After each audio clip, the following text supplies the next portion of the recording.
What is up, guys? Welcome to Panfro Games. I'm here to bring you my PlayStation 5 review, including the DualSense controller. Let's talk about the hardware itself, which I think is actually the most impressive part when we get to the controller. But let's talk about the PS5. The console is pretty big, and the reason why it's so big is because it has a pretty big heatsink in it, which means the console won't be as loud as the PS4 Pro or the regular PS4. And honestly, saying as loud is sort of insulting because it's damn near quiet at the end of the day. This console is incredibly quiet. It's the only time I've actually heard it make noise is when the disk drive is loading the disc, which is not often at all. It sort of scares me, that noise, just because it's weird to hear a noise even come from this thing. So it's just weird to hear a noise at all, but luckily 90% of the time no noise. If you're on a digital only console, you literally won't have any reason to have any noise from the console. And by touching my console, hasn't overheated, feels fine, it's not too hot. So honestly, this is a huge improvement over the PS4. The only downside is it is big, and you will require a big area for your entertainment system for this spot. I'm currently standing mine up vertical, which I think is what the original was the engineer's design philosophy, was to have it up vertical versus horizontal. But there is a stand that comes with the console, so you can set it up that way as well. The most important part of this system is the controller, and it's really hard to describe the controller. Form factor wise is in between like an Xbox One controller and a PS4 in terms of size. But the impressive part to me really is, one, the light on the controller. There's no light bar. The light appears on the sides here and in the middle. And the real best part is the haptic feedback of the controller, which means the triggers will have resistance to them. So and a good example would be actually Astro's Playroom, which is a free game that comes with the PS5. Is honestly one of probably the best tech demo I've ever played in my life for anything. Is all about showing off how powerful the controller is. And it'll have things like resistance, feedback. So if you're trying to let's say if you're trying to shoot a gun and pretty much the gun is out of ammo, like in Call of Duty, you can't press down. There'll be resistance, so you can't press down on the triggers. And even every gun will feel different. They'll have their own sensitivity to them. Also, this means that the controller has a really incredible speaker in it, and I've actually had conversations with people through the speaker, and they had no idea. They were on PS4. I was talking to them through the speaker like I was in a perfectly great headset. So audio quality is on point. The speaker in it is also amazing. When you're playing a game and sounds come out of it, it sounds really clear. There's a wide range of dynamic sounds coming through the controller, and also the vibrations on the controller are different, which is probably the most impressive part besides the haptic feedback with the triggers, is the different types of rumbles you feel. Like when I was playing Demon Souls, I was able to tell the difference between me slashing my sword against the wall versus me slashing my sword through an enemy and through some water. It all felt incredibly different, and when you combine that with the sounds coming out of your controller as well, and the rumble and the trigger resistance, it's honestly like a new dimension of gaming has been explored. And I think the controller is actually the most next generation part of either the PS5 or the Xbox Series, or whatever the Series X, right? This controller is incredible, and I think this is truly the only next gen controller on the market. So the DualSense is incredible. And I'll say this, as someone who primarily plays most of their games on PC, I am buying more games on PS5 than PC just to play more with this controller. So I think that says a lot. So going into the UI of the system, PlayStation Store has been fully integrated, so it doesn't take 10 years to load like it did on PS4. It's really fast, really incredible. We were already in the store. I didn't have to press anything. We're in here. And now you get to see all different games immediately. If I wanted to buy Valhalla, then I could hit buy Valhalla. I get to see my friends. I can add it to my wish list, which is a new feature on PS5. So you can actually have a wish list of games that you were interested in. You get to see your collections, subscriptions, all really easily. Then they added this new explore menu, which is sort of like a marketing menu, which I'm not a big fan of personally, but it's not really a problem. You can't remove any of these, by the way, and you can't move them along or move them around or put them in folders, which is something I hope they add in a firmware update to at least be able to organize my games in a certain degree, which would be awesome. But yeah, this explore menu is sort of like a marketing menu. I never really use it. What I do like is this PlayStation Plus menu option, because now to make it really easy to see your monthly PlayStation Plus games, and since the PS5 is fully backwards compatible with PS4 games, you can download all your PS4 games immediately, including the PS4 Plus games. So you are getting, like, right now, it seems like one PS5 game a month, or every few months with Plus, until, you know, the system comes along more, and then they'll do monthly games like they do on PS4, and then you get the 2 PS4 games. Of course, you get the sales and all that good stuff, and then you get the collection, which I think is worth noting.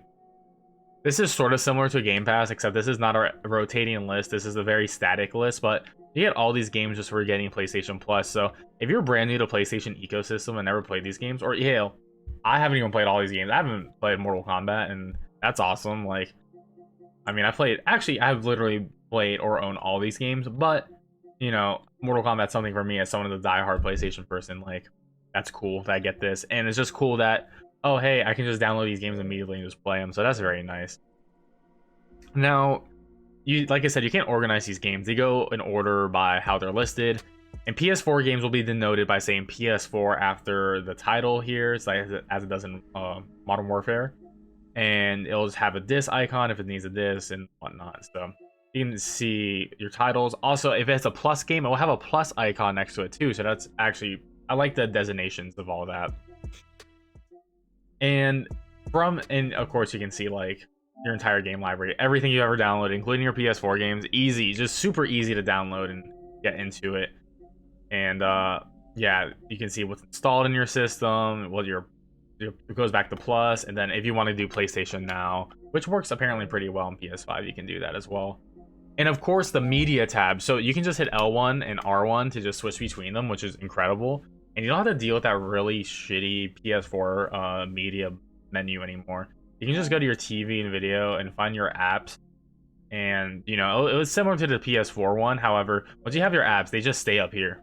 And you can just restart them easily. And then you can see all your apps. So you don't have to load up that menu that would take forever. And then the icons would be in different places. And it was really unfortunate how that whole setup was on PS4. But they really resolved this issue on PS5.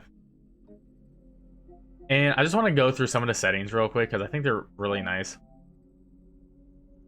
So there is the, I believe it's in the system setting. Let me look. HDMI language. So you have all your usual stuff. I mean, they added like more features than usual.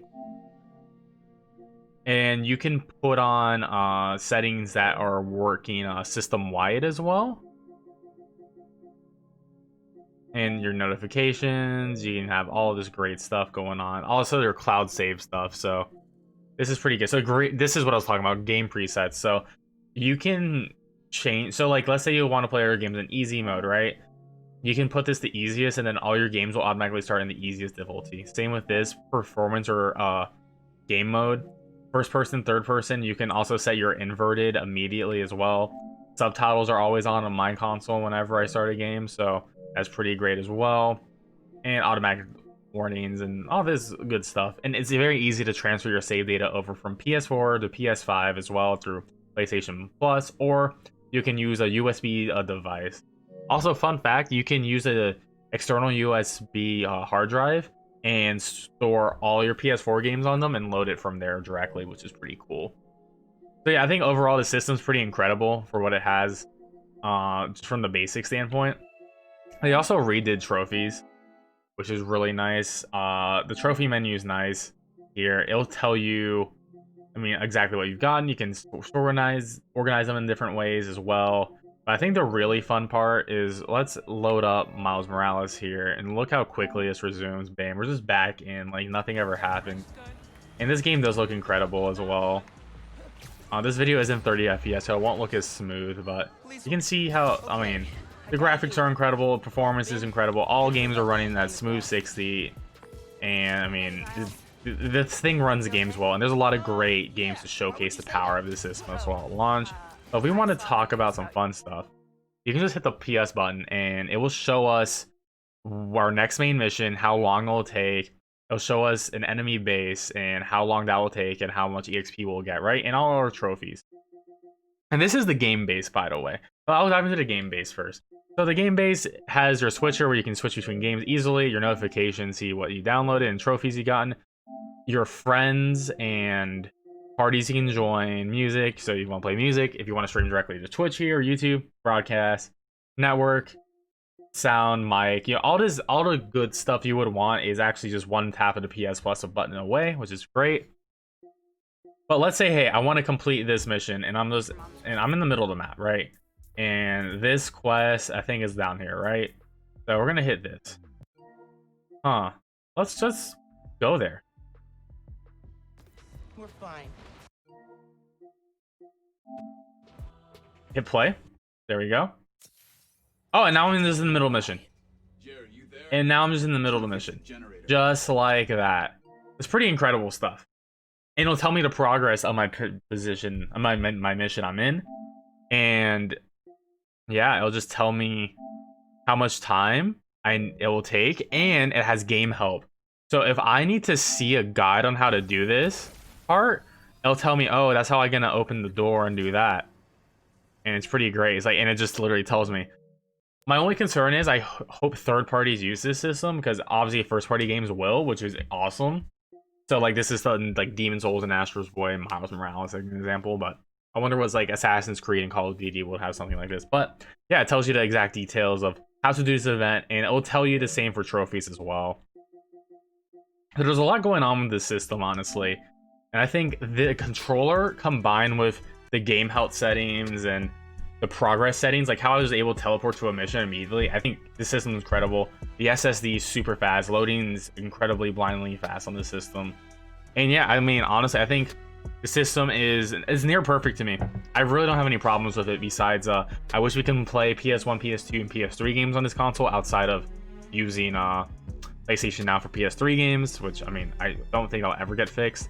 And I do want folders for our games as well, if unfortunately we don't have folders, but I think that's something they can actually patch in as well. Anyways, guys, thanks for watching my review of the PS5 and DualSense controller. If you enjoyed my video, please subscribe to my channel. We're working on 200 subscribers right now. And check out my Twitch as well. You can follow me there. I stream a lot of video games, especially PS5 games as well. And yeah, I'll catch you guys next time on the next episode of some Panfro Games content. Peace out.